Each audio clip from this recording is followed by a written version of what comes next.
Werewolf legends have haunted human imagination for centuries, spanning cultures, timelines, and contexts.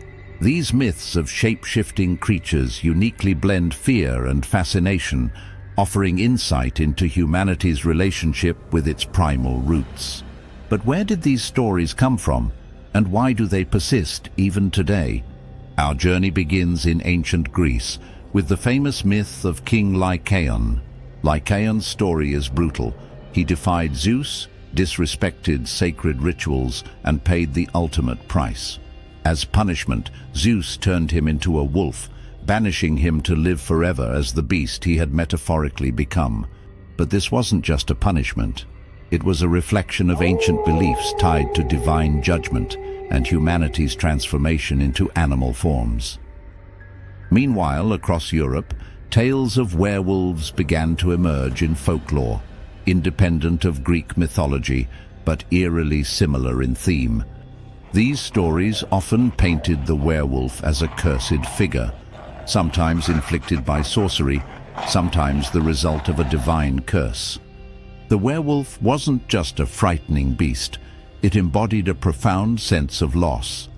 Loss of innocence, humanity, and sometimes morality.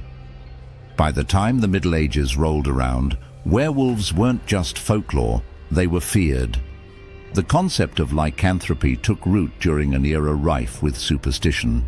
With plagues, famine, and social unrest shaking communities, Europeans sought scapegoats, and sometimes they found them in supposed werewolves. Historical records recount numerous werewolf trials. Most famously, Peter Stump, the werewolf of Bedburg, was executed after being accused of committing unspeakable crimes in his wolf form. But these accusations weren't based on evidence.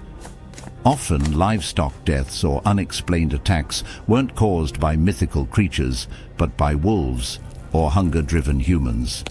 The idea of the werewolf became less about reality and more about society's fear. In times of crisis, humans reached for the supernatural to explain the unexplainable. What's fascinating is that some werewolf folklore may have roots in medical and psychological phenomena. Rabies, for instance, can cause an animal or human to display aggressive, wolf-like behavior. Then there's clinical lycanthropy, a rare mental condition where someone genuinely believes they've transformed into an animal. These scientific insights show how real-world misunderstandings may have fueled mythical beliefs. Fast forward to today, and werewolves have evolved dramatically in popular culture. No longer are they just cursed monsters of terror, they're complex characters. The modern werewolf reflects contemporary struggles, but its core symbolism remains: the battle between human restraint and unbridled primal instinct. Ultimately, these legends endure because they tap into something universal: the mysteries of human nature. The werewolf is a mirror, showing us our capacity for transformation, fear, and even violence. Are they real? Maybe not in the literal sense, but their meaning is unquestionably alive, lurking in the shadows of our collective imagination. Like the wolves themselves, these stories won't vanish. They remind us that within every human heart lies a wild side waiting to be understood.